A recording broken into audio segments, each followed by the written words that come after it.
3, 2, 1, 0.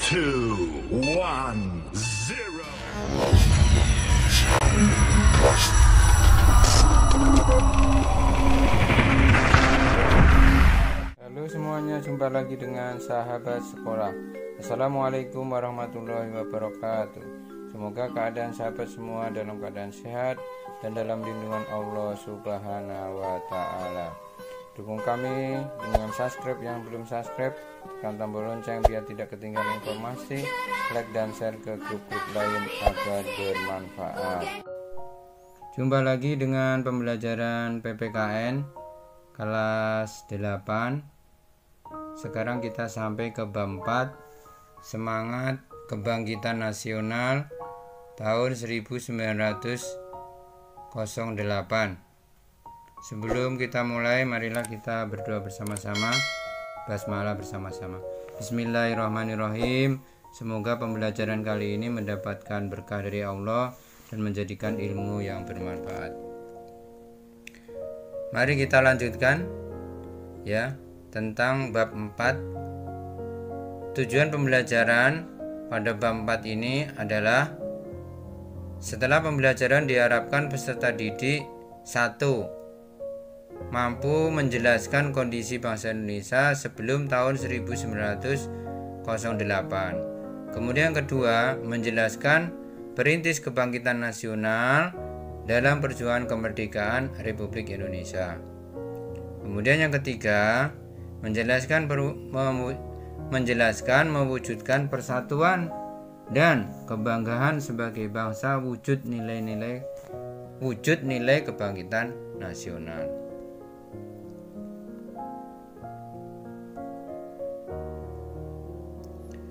Ayo kita maknai semangat kebangkitan nasional tahun 1998. Nah, kita lihat sejarah. Ya, kita lihat di gambar tempat berdirinya Budi Utomo. Nah, sekarang dijadikan gedung Museum Kebangkitan Nasional. Jadi suatu bangsa tidak akan berubah manakala bangsa tersebut tidak mau mengubah dirinya sendiri. Bangsa Indonesia tidak mungkin menjadi bangsa yang bebas, merdeka, seperti yang kalian rasakan saat ini apabila tidak ada usaha untuk bangkit dan melepaskan diri dari penjajahan. Kesadaran bangsa Indonesia untuk bangkit tumbuh seiring lahirnya generasi muda terdidik peduli terhadap kemerdekaan Indonesia. Jadi kemajuan bangsa, kemudian kemerdekaan dan sebagainya itu berawal dari perubahan kita yang dilakukan oleh generasi muda. Maka kalian sebagai generasi muda harusnya mempersiapkan diri untuk membangun bangsa Indonesia. Kemudian kita lanjutkan. Nah, ini tujuan didirikan Budi Utomo. Jadi kebangkitan nasional ini diawali dengan berdirinya Budi Utomo, ya, yang sebelumnya setelah kita dijajah oleh Belanda, kemudian Jepang. Nah, ketika kita mau merdeka ini, didirikanlah yang namanya Budi Utomo. Sebelum didirikan Budi Utomo, jadi tujuan Budi Utomo nanti kita akan bahas ya. Yang pertama adalah memajukan pengajaran, kemudian memajukan pertanian, peternakan dan perdagangan, kemudian memajukan teknik industri dan menghidupkan kembali kebudayaan. Tapi sebelum Budi Utomo didirikan, kita dijajah oleh Belanda, oleh penjajah selama berapa? 350 tahun. Jadi penjajahan Belanda dapat menguasai bangsa Indonesia dalam waktu yang lama, 350 tahun, karena bangsa Indonesia mudah dipecah belah dan perjuangan yang dilakukan bangsa Indonesia masih bersifat kedaerahan. Contohnya Pangeran Diponegoro per daerah. Nah, Budi Utomo sebagai organisasi nasional pertama meletakkan semangat kebangkitan nasional bagi perjuangan bangsa Indonesia. Dalam meraih kemerdekaan begitu penting kita memahami dan meneruskan nilai-nilai kebangkitan nasional tahun 1908.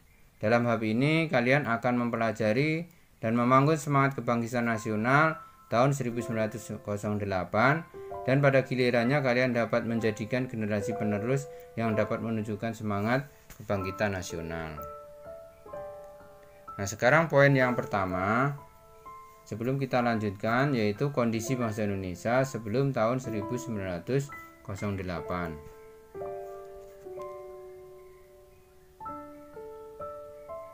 Nah, kita dijajah oleh Belanda. Ya, kita perhatikan di tabel. Jadi sebelum tahun 1908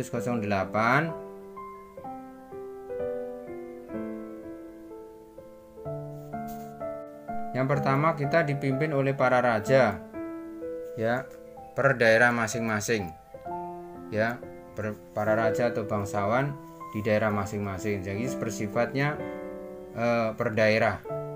Sedangkan sesudah tahun 1908 ya dipimpin oleh para cendekiawan. Kemudian yang kedua, sebelum tahun 1908 belum adanya persatuan. Nah, kemudian setelah tahun 1908 sudah ada rasa persatuan. Yang ketiga,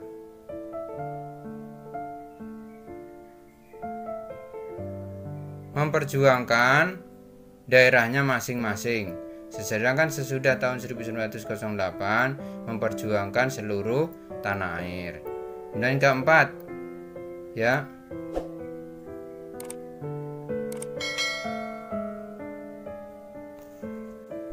yang keempat adalah menekankan pada perjuangan fisik. Sedangkan yang sesudah tahun 1908 perjuangan fisik dan diplomasi. Kemudian yang kelima, perjuangan yang dimiliki jadi perjuangannya itu tidak memiliki organisasi yang baik atau kokoh. Sedangkan perjuangan setelah tahun 1908 perjuangan telah memiliki organisasi yang baik atau kokoh. Ya, contohnya berdirinya Budi Utomo, kemudian Serikat Islam dan sebagainya. Nah, itu sudah tahun 1908.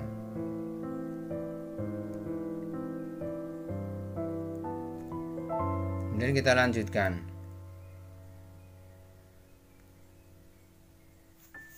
Jadi yang pertama, awal mulanya penjajahan Belanda di Indonesia dimulai sejak didirikannya VOC tahun 1900 pada tanggal 20 Maret 1602. Ya. VOC. Kemudian VOC itu melakukan tindakan dengan memaksakan politik divide et impera atau adu domba, yaitu saling mengadu domba antara kerajaan yang satu dan kerajaan yang lain, atau mengadu domba dalam kerajaan itu sendiri, terjadi perang saudara. Ya, jadi dipecah belah.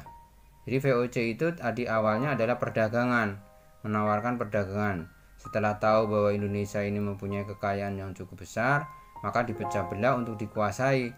Jadi perdagangannya dikuasai. Setelah dipecah belah terjadi peperangan antar saudara, ya kan? Kemudian peperangan antar kerajaan, kan mereka butuh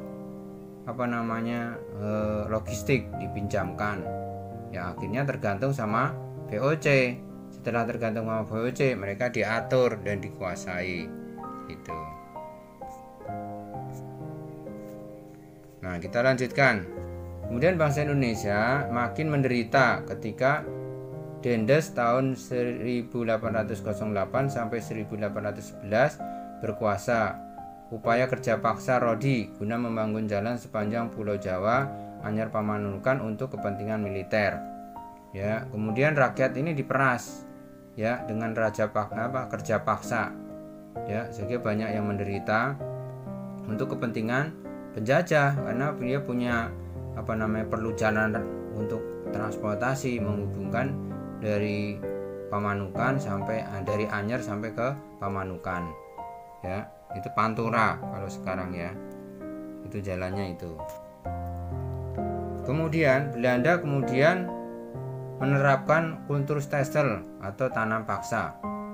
Ya, peraturan tanam paksa diterapkan oleh Gubernur Jenderal Hindia Belanda Van den Bosch tahun 1828. Sistem tanam paksa mewajibkan rakyat menanam sebagian dari sawah atau ladangnya dengan tanaman yang ditentukan oleh pemerintah dan hasilnya diserahkan kepada pemerintah Belanda. Jadi tanam paksa itu dilakukan setelah Perang Diponegoro. Jadi waktu Perang Diponegoro itu Belanda sangat terkuras kekayaannya, ya. Sebenarnya waktu Perang Diponegoro itu memang dipecah belah. Kan terjadi juga perang yang ada di Perang Padri yang ada di Sumatera. Nah, ketika Perang Diponegoro ini Belanda terdesak, maka Perang Padri ini diadakan gencatan senjata. Coba seandainya kalau Belanda tidak mengadakan gencatan senjata, Perang Padri juga berlangsung, Diponegoro juga berlangsung, maka mungkin Belanda akan kalah. Cuman ya sejarah berbeda. Ya, akhirnya apa? Ketika Perang Padri itu diadakan gencatan senjata, makanya pasukannya dikirim ke Jawa untuk membantu mengusir memerangi Pangeran Diponegoro. Akhirnya Pangeran Diponegoro dengan politik liciknya ternyata tidak kalah. Coba kita lihat sejarah lagi, Pangeran Diponegoro ini diakalin gitu, diadakan perundingan, akhirnya ditangkap, ya. Padahal sebenarnya Pangeran Diponegoro tidak kalah, cuman karena kelicikan Belanda, akhirnya perundingan karena udah merasa kalah, diadakan perundingan, akhirnya setelah perundingan malah ditangkap. Nah, itu kelicikan Belanda. Nah, itulah kelicikan penjajah. Nah, kita harus waspadai sampai sekarang. Nah, akhirnya karena kekayaan sumber ini habis untuk perang, nah makanya dia setelah Pangeran Diponegoro ditangkap kemudian dikalahkan, nah dia semakin berkuasa semena-mena, dilakukan tanam paksa. Tanam paksa itu apa?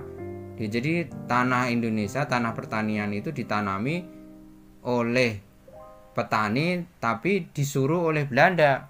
Jadi ditentukan kamu nanam ini, nanti hasilnya ke saya. Nah kan jadi petani tidak punya penghasilan. Itu ditanam paksa. Kalau kita melawan apa? Ditembak, nah kan ditangkap. Nah itu penjajah itu sadis, ya. Nah kita lanjutkan.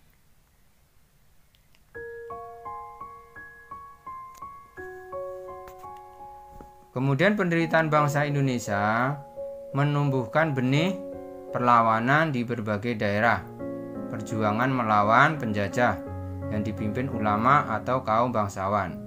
Sultan Hasanuddin di Sulawesi Selatan, kemudian Sultan Agung Tirtayasa di Banten, Tuanku Iman Bonjol di Sumatera Barat, Pangeran Diponegoro di Jawa Tengah, memimpin perjuangan rakyat melawan penjajahan.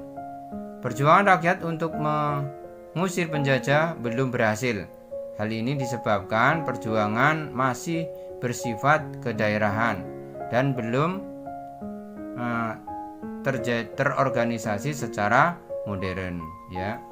Jadi seperti yang Bapak sampaikan di depan tadi, karena masih bersifat kedaerahan, karena sebenarnya mereka itu sudah pengen melawan gitu. Jadi masing-masing para bangsawan ini kemudian melawan penjajah untuk mengusir, tapi per daerah. Seperti yang Bapak utarakan tadi, karena daerah ini menjajah, melawan, pasukannya dioper ke situ. Seperti ke perang Pangeran Diponegoro. Nah, ketika terdesak, Perang Padri diadakan gencatan senjata. Nah, liciknya Belanda itu seperti itu. Hingga pasukannya dikirim untuk menghancurkan Belanda. Melawan Pangeran Diponegoro. Nah, akhirnya apa? Ya, ketika itu ya terdesak. Begitu juga Hasanuddin atau Ageng Tirtayasa. Nah, masing-masing itu bergerak sendiri-sendiri sehingga mudah dilawan oleh Belanda karena bersifat kedaerahan. Nah, ini contohnya para pahlawan yang melawan penjajah sebelum tahun 1908. Sekian, terima kasih. Nantikan bagian kedua. Sampai jumpa di konten-konten berikutnya. Wassalamualaikum warahmatullahi wabarakatuh.